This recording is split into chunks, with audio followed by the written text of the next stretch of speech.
Pecoraro, direi non grossi problemi in questa partita oggi, sempre stati davanti, non avete avuto difficoltà almeno sul campo. Poi ho visto che hai provato a pilotare ugualmente dal campo.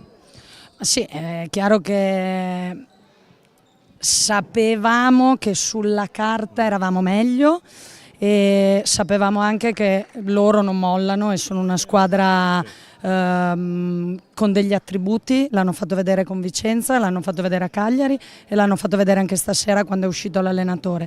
Io devo dirvi che sono molto contenta per quello che abbiamo fatto per 35 minuti.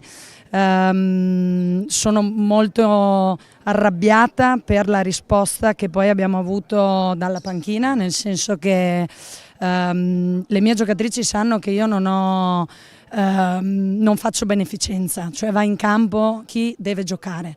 E abbiamo una squadra giovane, le giovani a Rovigo giocano, però giocano se capiscono cosa devono fare, se no stanno sedute le giovani e le vecchie. Ma toglimi una curiosità, la 15 di che annata è? Di che anno è?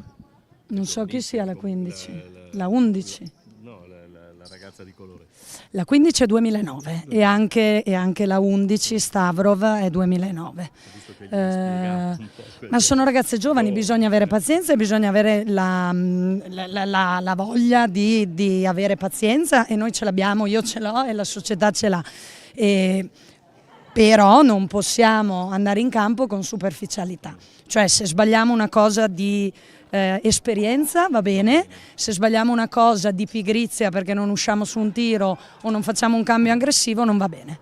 Però insomma abbiamo vinto, rimaniamo aggrappati al gruppo più su e per noi era importante questo. Per 35 minuti abbiamo fatto molto bene, faccio i complimenti a Nicole Leghissa perché lei è arrivata a Rovigo l'anno scorso con tutto da dimostrare. L'anno scorso ha lavorato pesantemente con me sulle spalle che la riempivo di nozioni e di sgridate, e stasera per noi è stato un fattore e sono molto contenta per lei. Terza di campionato soltanto, che campionato hai già potuto vedere? Secondo me è un campionato difficilissimo, forse uno dei più complicati degli ultimi anni che noi facciamo la 2. Non ci sono squadre materasso, perché se tutti davano Treviso come una squadra materasso, secondo me alla lunga verrà fuori e ha un sistema di gioco interessante, e giocando tutto small ball con le giocatrici che tirano tutte da 3 punti non sarà semplice giocare contro di loro, e venire qui è sempre stato un campo complicato.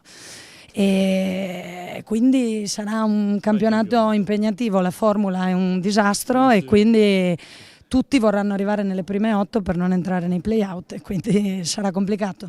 Pecoraro, in bocca al lupo. Grazie mille, arrivederci. Ciao, arrivederci.